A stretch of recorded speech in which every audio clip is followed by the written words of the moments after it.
Welcome to Muted in Medicine, the podcast where we break the silence on the untold stories and pressing issues within the healthcare professional. Join us as we dive deep into topics that often linger in the shadows of medical corridors and are not discussed in conferences, meetings, social gatherings, and in the hallways. They are often hiding. From navigating errors and facing litigation to the often overlooked realm of mental health among healthcare professionals.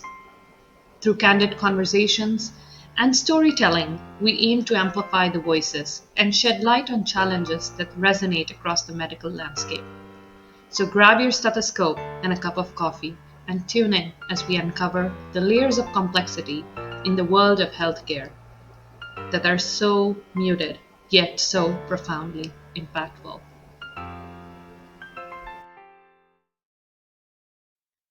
Hello, everyone, and welcome to Muted in Medicine, the podcast where we give voices to the stories and struggles that often go silent in healthcare. My name is Saba Fatima, and I'll be your host for this podcast.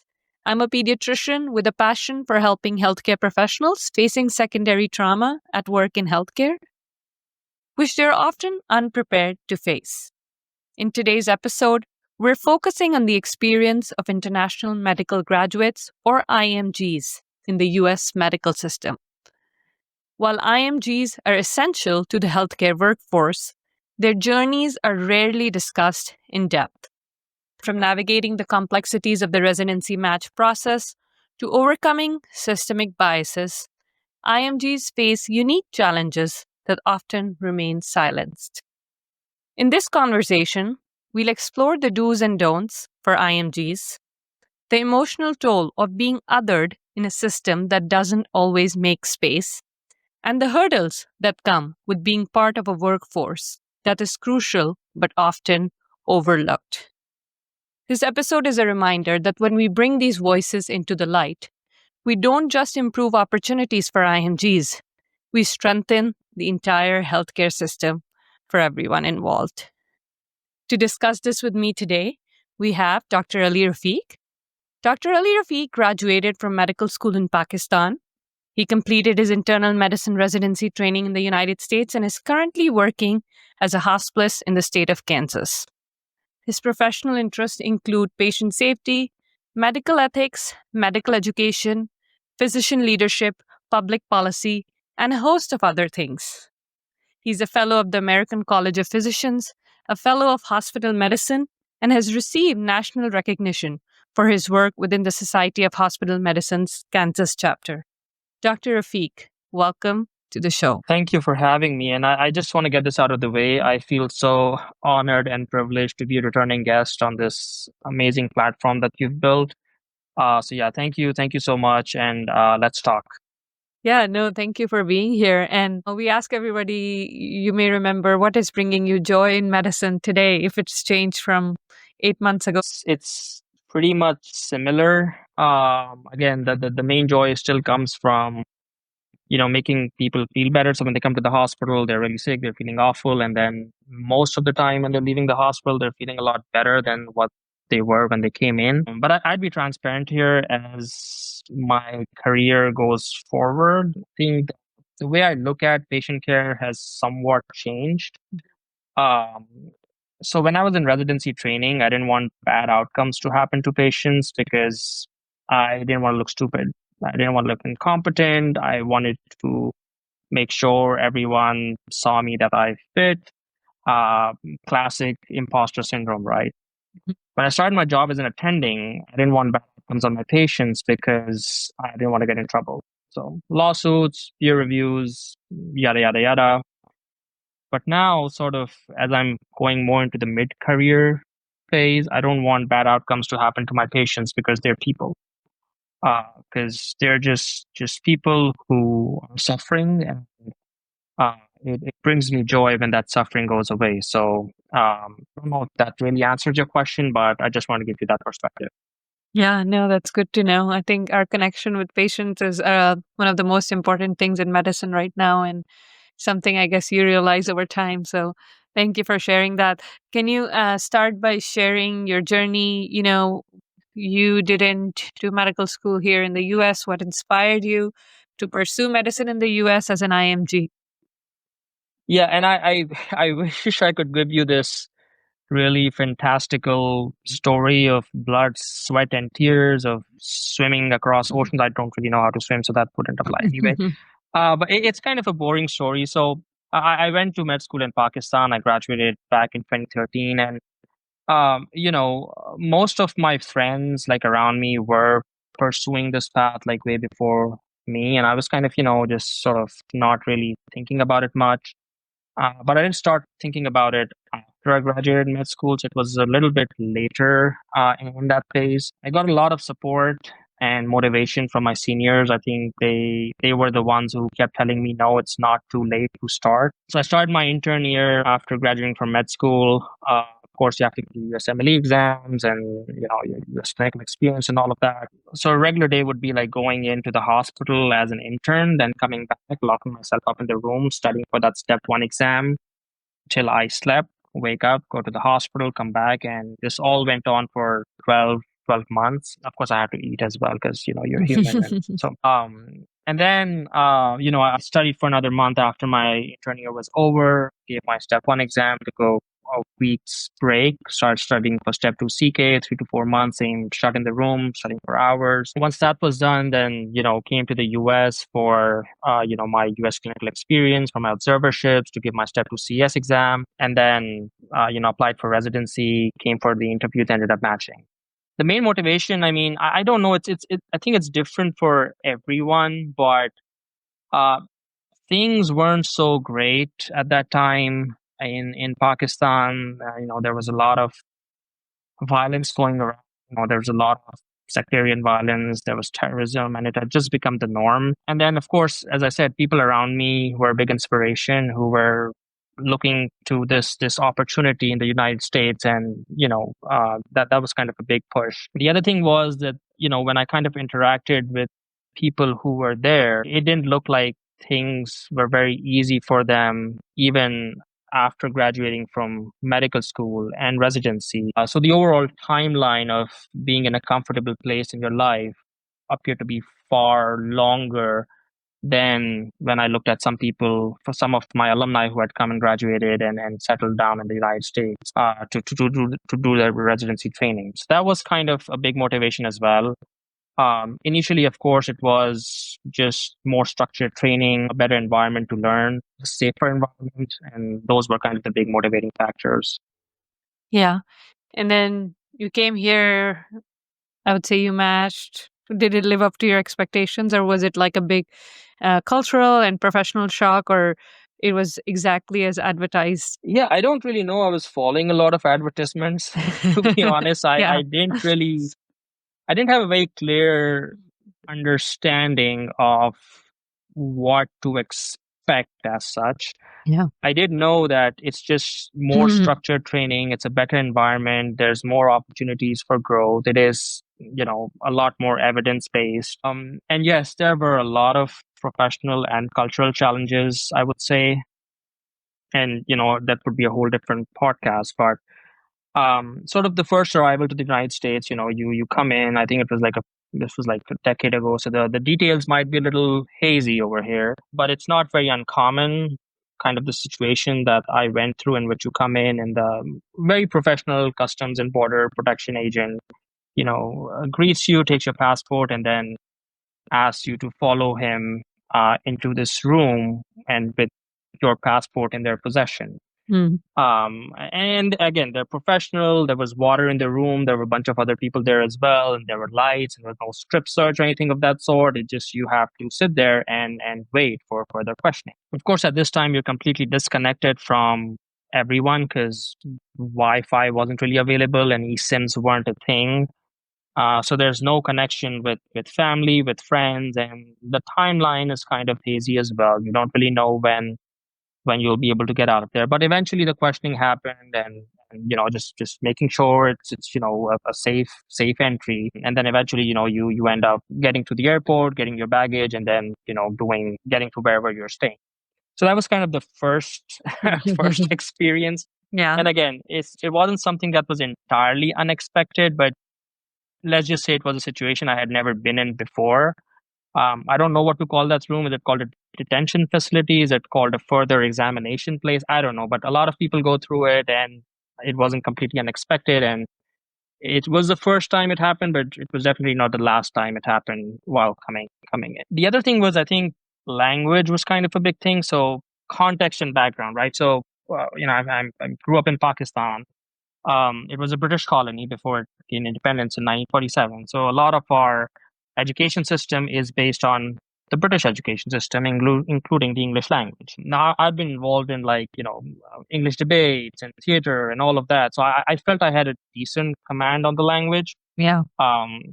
Decent enough to at least communicate normally. So I remember there was this incident in Chicago where I wanted to get on a bus. Now, I've told the story to my friends multiple times, so if you guys have heard, some of you have heard the story, then sorry for the repetition. But I wanted to get onto this bus. So I think in Chicago it's called the MTA, and I went to this MTA official and I said, well, I want to get onto the bus. Can I get a pass?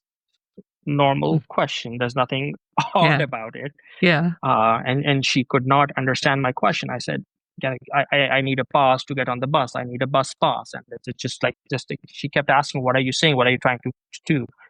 And I think I tried to like show it on my phone. Oh, you want to pass? Oh, pass. And that was a moment where I was like, okay, Yeah. I couldn't even get like a basic question. I couldn't ask a basic question. How am I supposed to survive in this country? So you get a bit of a reality check about the overall differences in language. Fast forward a few months later, I am going to this interview in this place in near Philadelphia. You get to 30th Street Station, you get to the train station, and you need to get on a train to get to this place. All right. So I go to the ticket counter, and I say, I need a pass. I need to go to Abington. Again, it's like nothing there. It's like a lead jacket in a radiation room. Nothing's going through. I need to go to Abington. Just couldn't get what I'm saying. Then again, I had to show up the email. I showed this. Oh, Abington. So Yeah. ended up eventually matching there. But yeah, and still, it kind of every now and then you come across words where you're sort of you grow up because it's a second language for us anyway. It's not our first language, so Yeah. there's an initial challenge with it, but then to kind of adjust to the specific dialect is itself a challenge. So that's just one thing.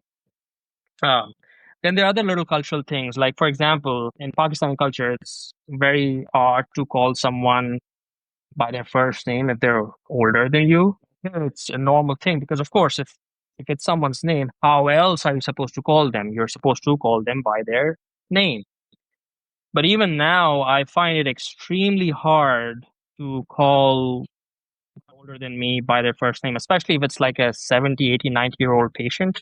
Sure. I'm still in my USMLE Step 2 CS mode of Mr. Jones and Mrs. Jones instead of calling them by their first name. Then another thing was, I think I met a few people who were from Nigeria and China who actually had a different first name because it was just easier to pronounce and say when they were here in the United States. Another big one I can think of is getting up for someone when they come in and they're older than you. That's kind of just what we always did. Someone older than you walks into the room and you're sitting, you get up to give them that space.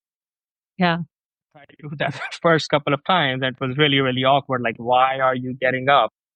So all these little cultural changes and adjustments, but that's just, I guess, what's expected when you're literally coming in from a different continent, several oceans away. And mind you, we weren't growing up at a time when the internet was a thing. So I think Yeah. that global village thing, the whole world kind of having a sort of a common baseline culture wasn't really.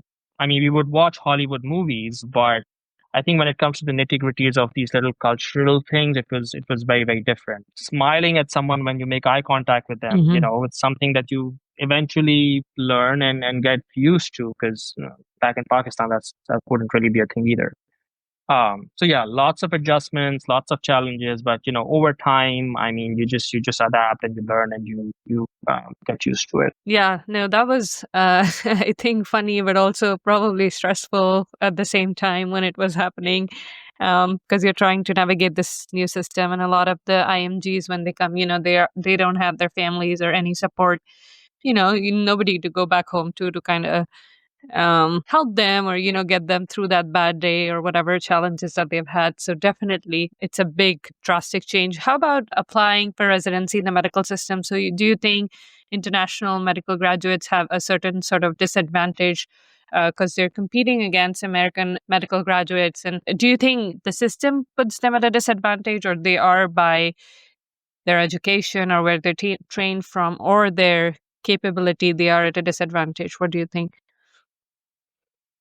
I mean, I don't know if it's a disadvantage. I think it's just common sense, right? It's you pick up any other place in the world. Obviously, if you would want to give those opportunities to people who are from that community. But in the US, obviously, there's a huge physician shortage. I believe 25% of physicians in the United States are international medical graduates. Now, just to kind of clarify, so when we're talking about international medical graduates, kind of most often what I'm trying to refer to is non-US IMGs.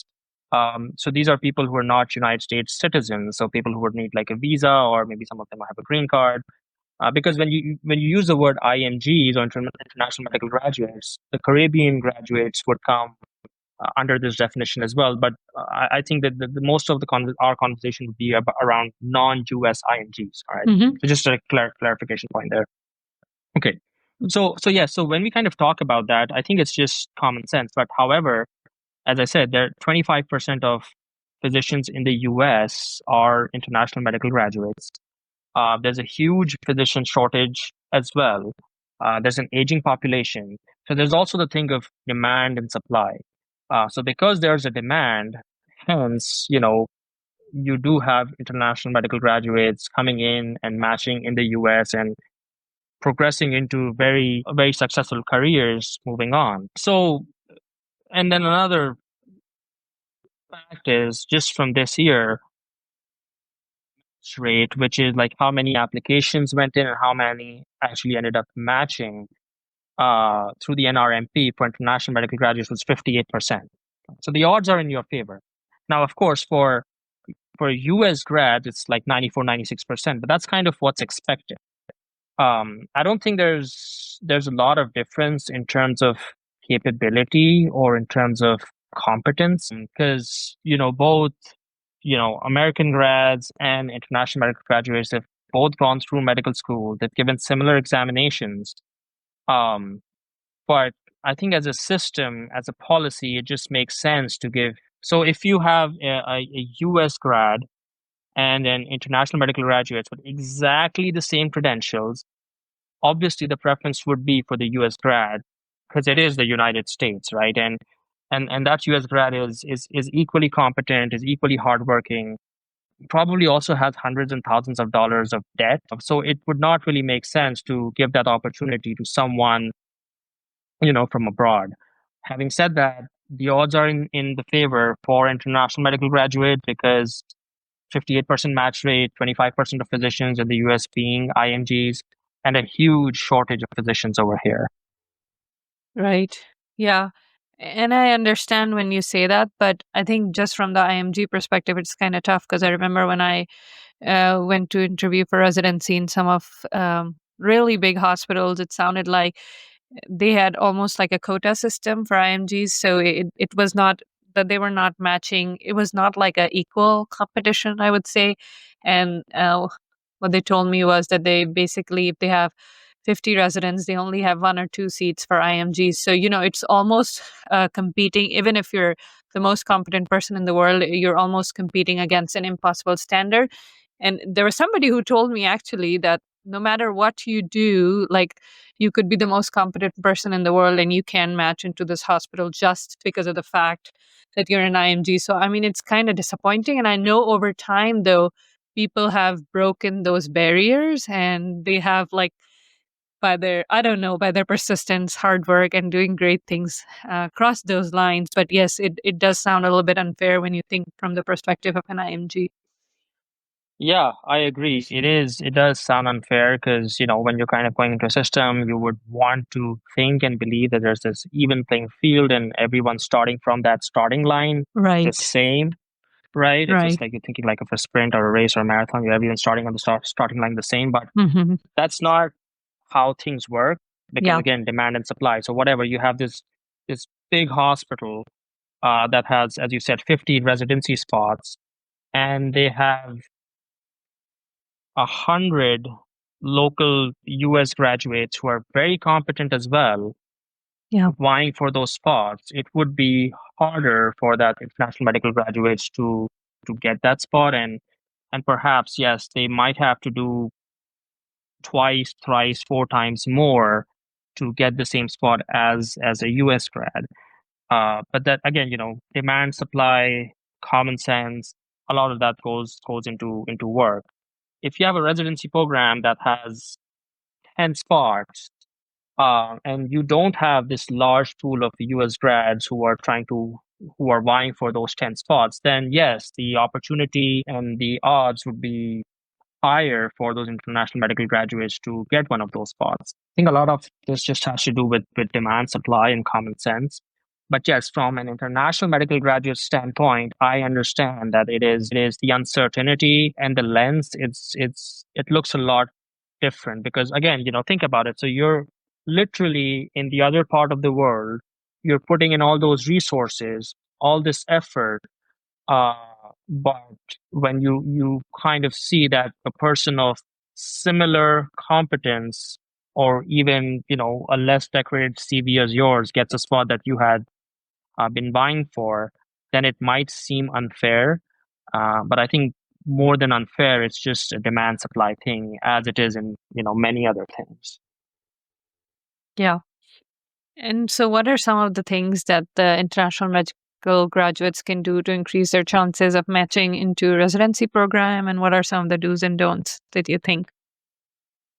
Yeah, so I love Venn diagrams, quoting someone else recently, but I won't get into that. So when I think of the Venn Uh, diagram of trying to match into a US residency program as an international medical graduate, I think of three big circles, right? So so one circle is resources, right? One circle is your CV or your credentials, and one circle is interpersonal skills. And they all kind of work a little bit differently. Uh, we can talk about the resources. We don't really talk about resources much because I guess it's a kind of a more static thing. It's a thing that you can least control. Because let's face it, it is an expensive process, right? Especially if you're in a part of the world where the currency exchange means that it takes a big toll on your wallet or your bank account. That is a big factor, and not a lot of people talk about it.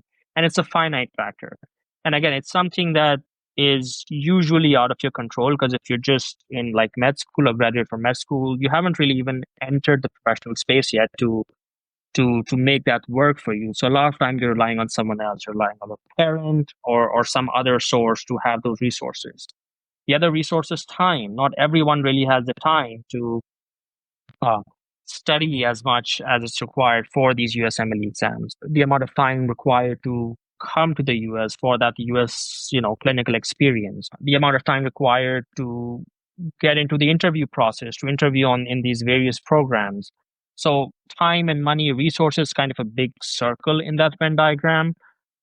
Unfortunately, it's also the one that you least control. And the reason I mention is that I think the bigger that circle is, the higher are your odds of matching. Why do I say that? Well, the more resources you have, the more time you can spend in US clinical experiences, right?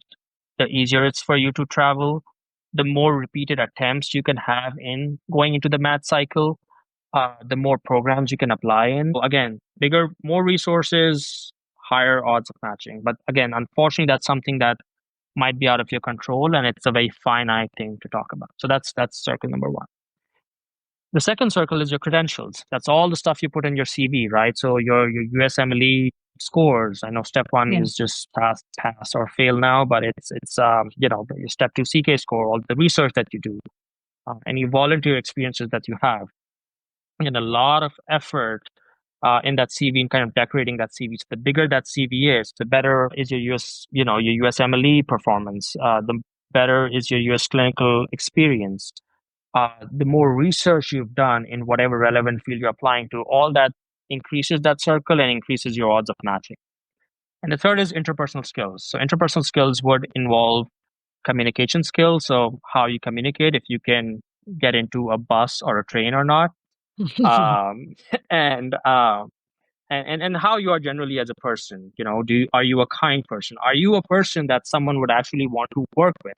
Or are you this obnoxious individual who looks great on their CV, has a big bank account, but you wouldn't want to spend like 2 minutes with them? So those interpersonal skills, because those all help with networking, getting people's trust, and getting people on your side essentially, and being a person that people would want to work with once you start your residency training. So I think those are kind of the three big Venn diagrams when I think of, and the bigger each of those circles are, the higher your odds of match.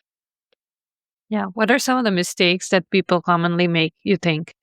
I feel like when we're talking about interpersonal skills, I've definitely noticed, and I've probably made those mistakes, because there's such a big cultural difference. Sometimes you don't know how to interact in certain situations, and also in their application. I mean, I think what are some of the mistakes that people can make?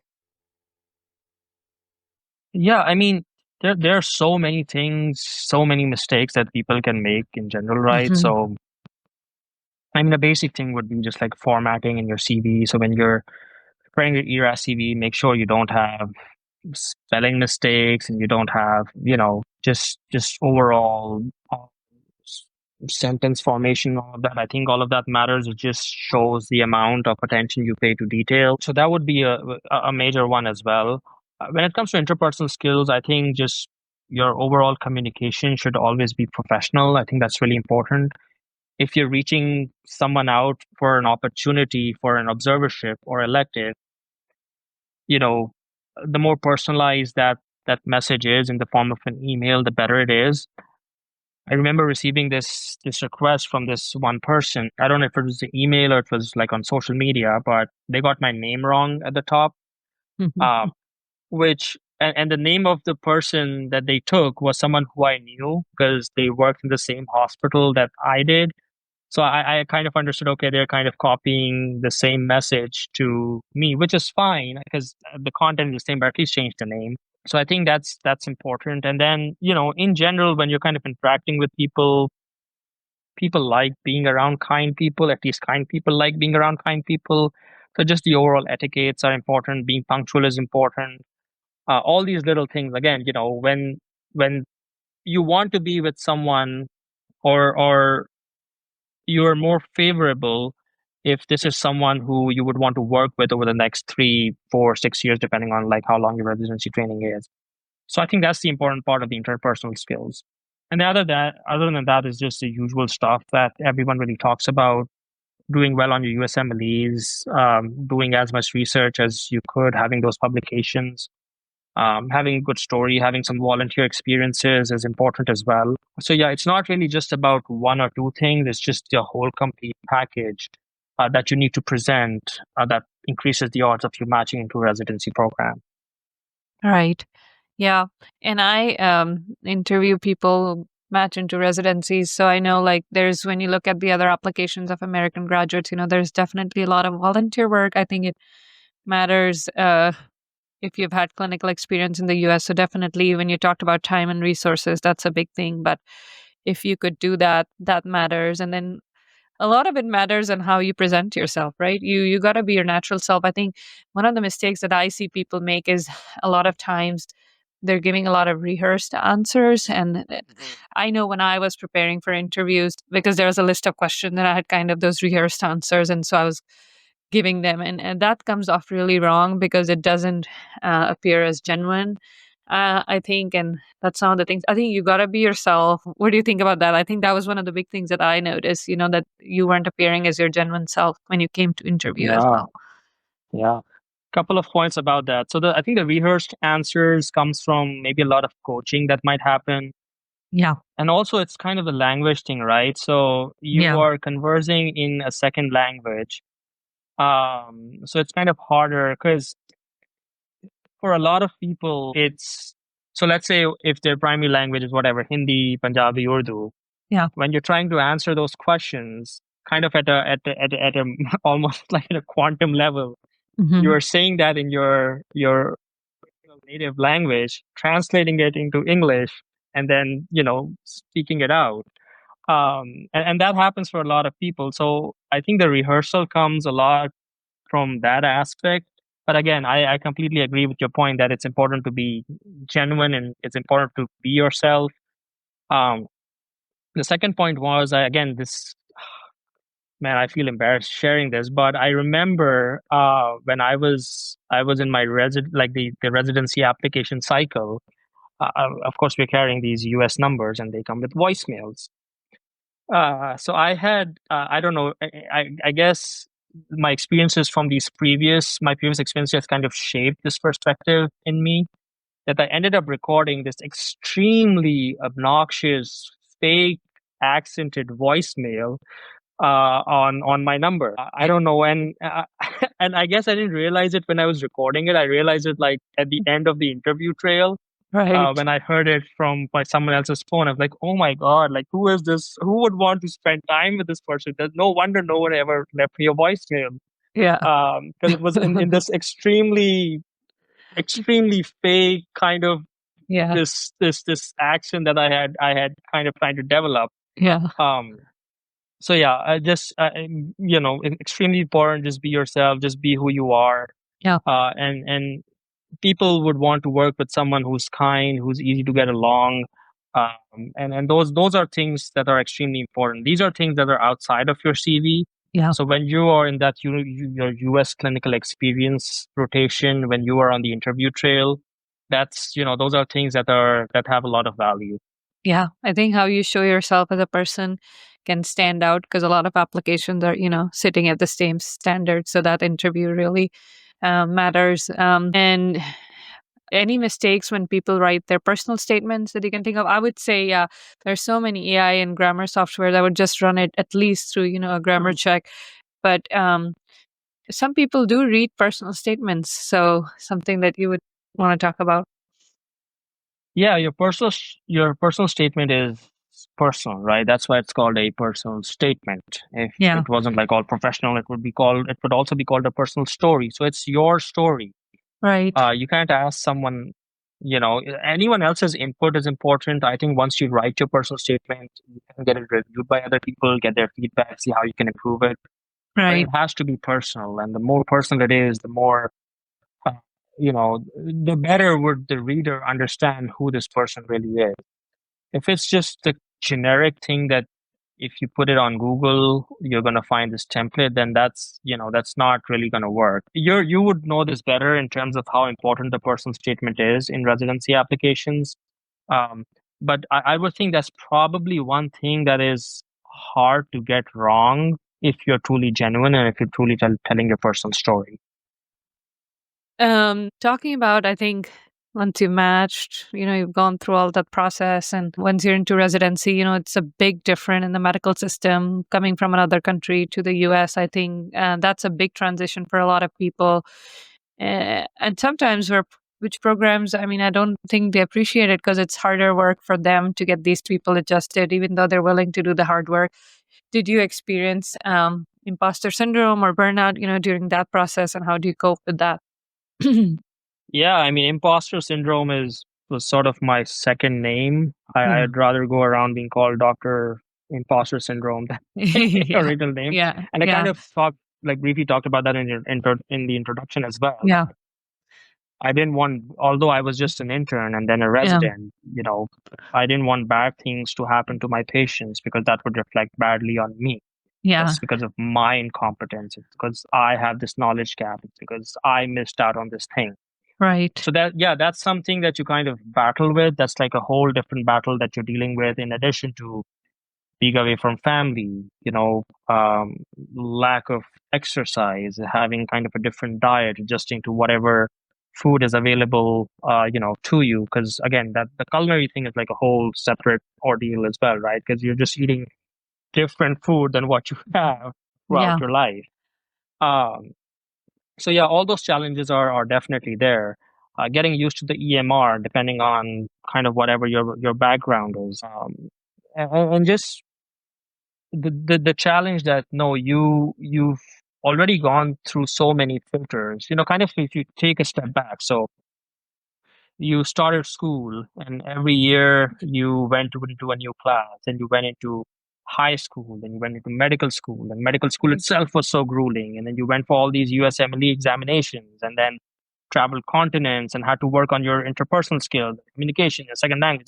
You've gone through so many filters, and even like on the first day of your residency, you've gone through this whole visa process, right? Where you have the USCIS, you have Customs and Border Protections.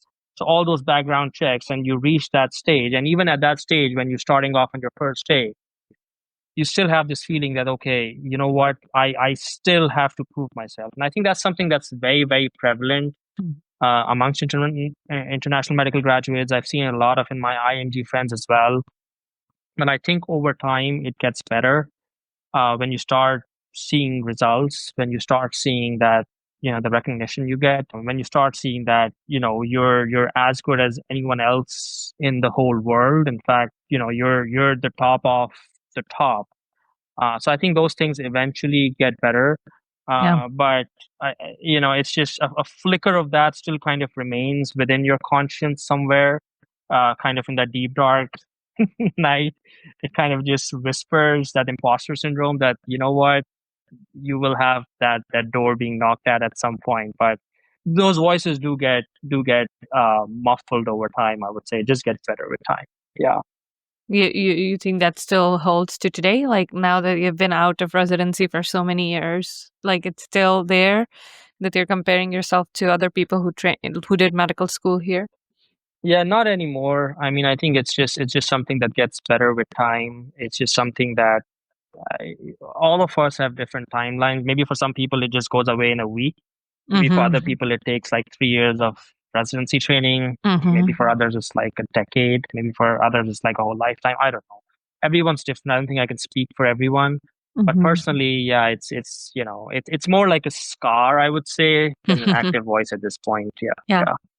And how do you think residency programs, I think, can do better to support IMGs, or do you think they're now enough culturally sensitive and they're doing a great job? Or I know it kind of depends, but I don't know if they can do a better job at it. Yeah, I don't know. I think that just depends on where the residency program is, what kind of exposure they've had to international medical graduates. Yeah. That's just very, very relative. I was lucky to be part of a residency program that was outstanding when it came to our Mm-hmm. our needs and sort of acclimatizing us to Mm-hmm. the US system. And maybe part of that just had to do with their exposure to IMGs. They had a long history of having IMGs matching their program. So I think it was just a lot easier for them to welcome us, to accommodate us. But let's say if you are an IMG in a program that has never seen an IMG before, Yeah. um, IMG matched before, so it might be a little bit harder for them. But I think just keeping that background in mind is important. That it is a big challenge because again, cultural shift, language, culinary needs. You're already so stressed out in residency with 80 hours of work every week. So residency itself is very grueling, and then you add Right. on all these other things as well. So it can be extremely stressful. But IMGs, I believe, are pretty resilient because Mm-hmm. you would not be where you are if you weren't resilient. But obviously, I would not want residency programs to test that resilience too much. Hence, having resources, having support is very important for IMGs. Yeah. And I know sometimes, IMGs get mashed in a lot of programs, which are, like the toxic programs or programs where American graduates wouldn't want to go. And even after you've graduated, residency, they're supposed to sometimes work in harsh conditions. I mean, do you think the system is taking advantage of their sort of, desperation to just get into the US healthcare system? Yeah. Yeah, I mean, unfortunately, again, I think it's like a demand supply thing, right? Yeah. So in programs where, because I heard about programs that were, as you said, very quote unquote malignant and toxic. I think over time, the ACGME has done a good job in being more open to like reporting these programs, and like the ATR work week, for example, I guess is an important step in that direction. So yeah, if you're in a residency program that is violating the ATR work week, then you can report it to the ACGME. And if your program dissolves, then you can relocate to another program. I've seen that happen with a few residents. So it's not like if the program is in violation, the program is dissolved, then you just have to pack up and leave because again, demand supply, right? So you will most likely need to find another program to accommodate you. Um, but yeah, there are rules in place. You can go on the ACGME website to kind of figure out if there's a way to report violations or not. But yeah, I think overall support is growing, and platforms such as yours are helping voice these concerns and helping raise these issues as well. But it's a process. Over time, it takes time for things to get better, and the more people talk about it, the more people report on these things, the better the system will eventually be. Mhm. Yeah. In your residency or now, do you ever felt like you were being given a seat as like a diversity hire, or just because of the card that you were different, or no, you haven't felt that? Because that always stings, even though it's good to have a seat at the table. If you think of it that way, it's just good to have a seat at the table. But the fact that it's not, they didn't recognize it, that it was your competence versus diversity, it's kind of stings. Have you ever been through that? No, I can't really personally say I've been to that because, as I said, in my residency, like we had a majority of Yeah. IMGs, so it was pretty diverse to begin with. So I don't think I was the only one who was a diversity hire. We Yeah. were all very competent. We were all had Yeah. pretty solid CVs, and all of us deserved to be where we were. And the best part about residency was that I'm still in touch with a lot of my friends from residency. We still kind of talk almost very, very regularly, I would say. Yeah. So yeah, I think that community feeling in residency was very important. But yeah, personally, I cannot really echo that point that I've ever felt that I've been a diversity hire wherever if I've been on a particular seat on a particular table. Right. Okay. Yeah, one thing I think that you said, residency is really hard and grueling anyways for everyone who starts residency. So I think everyone is almost on an equal level playing ground when they do that. But IMGs may have a little bit of, I would say, maybe a little bit of disadvantage just because they have to adjust to the EMR and the cultural shifts. And so, but it does get better with time, I think. And with time, if you keep working hard and your hard work shines through, and then I think eventually everyone is on an equal playing field. Because I Yeah. have been in spaces where I was maybe the only one, and I think you were lucky to be part of a system where there were a lot of people who were going through the same struggles. But I have been in spaces where I felt like I was the only one, and it definitely feels, I think, odd in the start. But I think just resilience and persistence, which you kind of talked about, is the IMGs have enough of that. Although I would say don't put too much pressure on them to be resilient. But yeah, I think it's something that gets better with time, I would say. Yeah, I mean we're all human in the end, right? So Yeah. I think just keeping our basic humanity is very important. Yeah. So again, mine goes to Venn diagrams, so we're all human. We work with humans, and we have the privilege of being in a field where we care for humans. So Yeah. I think just keeping that intersection of humanity is very important, regardless of where we go. When we're caring for our patients, when we're talking to our colleagues, when we're being by ourselves, so that self love, compassion is very important. I think just regardless, yeah, because as you said, so once you start residency, I don't think people see anyone differently. If it's an IMG or if it's an AMG, you're all the same. The recruitment process, yes, again, demand, supply, visa issues, all these things do play a factor. But yeah, I think once you start residency, then you're not really seen differently compared to your other Right. co-residents. You're evaluated the same way as they are, so you need to be on the same level as they are in terms of your evaluations. Prior to starting residency, yes, unfortunately, all these other factors do play a role. And again, it all comes down to demand, supply, in my opinion. Yeah, one mistake that you made or you wish somebody had told you on this journey. And I know you've been out for a few years now, but Yeah. Yeah, I don't know. So the obnoxious voicemail one is definitely a big one. So don't have an obnoxious voicemail and fake accent on your interview yes. trail. Yeah. That's why you will not get any voicemail. So that's a big one. But yeah, I mean, be who you are. I think once you start residency, again, as I said, I was very fortunate to be a part of a program that was extremely welcoming and never really made me feel like I didn't belong there. But yeah, if there are all these little aches and niggles that we have in our conscience, the imposter syndrome, the cultural shift, that all just gets better with time. And I wish I could have told that to myself. Going back in the time machine, that it will get better. It is stressful, but that's just how it is, and it will eventually get better. You just need to keep showing up, keep knocking on that door, persistence, resilience, relying on whatever support you have around, asking for help when you need help. I think that's very important as well. Um, and I would say most residency programs do have some kind of a support system in place if you are struggling. So making sure that those resources are there for you to use when you really need them. Oh, and I think have faith in yourself and your competence because I feel a lot of the stuff people feel really underconfident. And we talked about that in imposter syndrome, but really just having that faith and confidence in yourself, it shines through even in your conversations and interactions as well. So I think that matters and comes with time. One thing that I forgot to ask earlier when we were talking about the interview process is just about the process of networking. How can you do that? I would repeat, I think, something that you said about emails.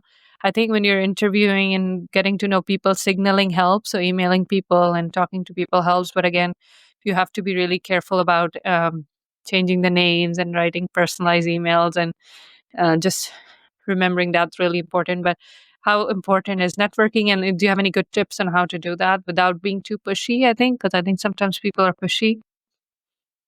Yeah, I don't know. You're asking a question on networking from an introvert. I mean, it's it's not really my yeah. forte. But Well, I you I hear where call you are. So, how, yeah, we call it interpersonal skills, right? right. Because a skill is something that you can work on and you can get better at. Yeah. And networking and communication are kind of part of that interpersonal skill circle. Um, so yeah, again, just being genuine, being yourself is important. And other than that, I remember there was this myth that I had heard and during the interview process that I don't know who told me this. I don't think it's entirely true, but someone was like, they are watching you from the moment you walk into the hospital to the moment you walk out. First of yeah. all, who is they? I don't think that the yes. security people are just have their Yeah. eyes on you through the camera. Again, just be a real person. Yes. But no, you don't have like a constant drone camera on you from the moment you walk into the hospital to the moment you Correct. walk out. So you don't need to be all uptight and all kind of sweating and all stressed. Just Hmm. be a relaxed person. Um, I think part of that just has to do with some introspection as well initially. Right. You won't be able to project who you are until you yourself know who you are, right? So that's kind of a process that should take place like early in life to kind of know who you really are as a person. Because once you know who you are, then it's easier to show that to the world. But if you don't really know who you are from within, that you end up having this complex picture, which is kind of hard to pick up. Which in terms of networking, again, being professional is important, especially when you're on email. I think there is some NRMP guidelines about post-interview communications. I believe it's discouraged. So you'll just need to check the NRMP policies and see kind of what they are with that. But you have a lot of time during the interview day. Are most interviews virtual now? Is that the case? Yeah, I think Yeah. so. So that's very different from when I say back in the day. I sound like a Mm-hmm. dinosaur. But back in the day, every interview was so you had to travel, and you had to dress up appropriately and show up on time and being punctual and all that. Of course, punctuality and dressing up is still kind of relevant for the virtual, but it is a slightly different space now with the virtual interviews. I think it's kind of a different skill set because now you're, instead of that warm handshake, you're just looking at a person on the screen. Yeah. But again, I think the basics are the same. We are human, working with humans, caring for humans. And as long as someone sees a kind, empathetic human in you, the odds would be more and more in your favor. And it's not just about them seeing it; it's actually about being that person as well. And again, that could be a process that we always have opportunities to work on at our own personal level. Yeah. For sure, yeah. And when I said signaling, I meant like pre-interview. So you can signal some programs pre-interview, and sometimes they can look at your application that way. So sometimes that does work. Is there anything that you haven't said today, or any last parting messages for our listeners that you'd like to say before we conclude? Yeah, no, I think this was great. For anyone who is in this boat, it is grueling. It's really, really difficult. You put in so much time, effort, resources, you give it your all, and you don't even know the result till match day. And even when match day comes and you match, you still don't know if you're going to start in case you need a visa and for whatever reason that gets delayed or something bad happens. So until you actually are in starting seeing your first patient the first day of residency, it can be extremely grueling. But all I would say is stay persistent, keep knocking on that door, keep showing up. Because if you're not going to do it, then who else is going to do it for you, right? If this is something that you put your mind to, give it your all. And it might work out, might not work out. Either way, all you can do is give it your all, and then hope for the best. Yeah, agreed. Yeah, even for people who don't match, if they can try again, if they have the time and resources. When you talk about being persistent. Yeah, thank you so much for doing Yeah. this with us today. We have a tradition on the podcast that we end it with a poem, so we're gonna do that and then go towards the end. But we really appreciate all the funny anecdotes and all the advice that we got from you today. As we listen to the stories of IMGs, of leaving behind home, navigating unfamiliar systems, and holding on to purpose in the face of uncertainty, I get reminded of this poem. The journey of an IMG is not just one of professional endurance, but of emotional and cultural resilience.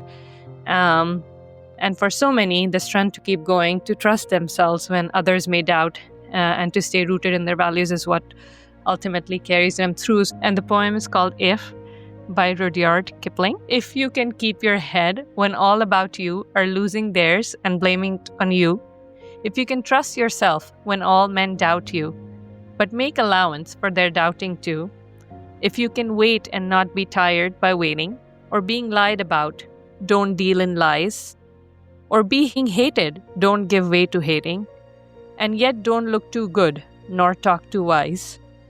If you can dream and not make dreams your master, if you can think and not make thoughts your aim, if you can meet with triumph and disaster and treat those two impostors just the same, if you can bear to hear the truth you've spoken, twisted by knaves to make a trap for fools, or watch the things you gave your life to broken, and stoop and build him with worn out tools, if you can make one heap of all your winnings and risk it on one turn of pitch and toss, and lose and start again at your beginnings, and never breathe a word about your loss. If you can force your heart and nerve and sinew, to serve your turn long after they're gone, and so hold on when there is nothing in you, except the will which says to them, hold on, if you can talk with crowds, and keep your virtue, or walk with kings, nor lose the common touch. If neither foes nor loving friends can hurt you, if all men count with you, but none too much, if you can fill the unforgiving minute with 60 seconds worth of distance run, yours is the earth and everything that's in it. And which is more, you'll be a man, my son. Thank you so much, Dr. Rafiq, for doing this with us today. Thank you.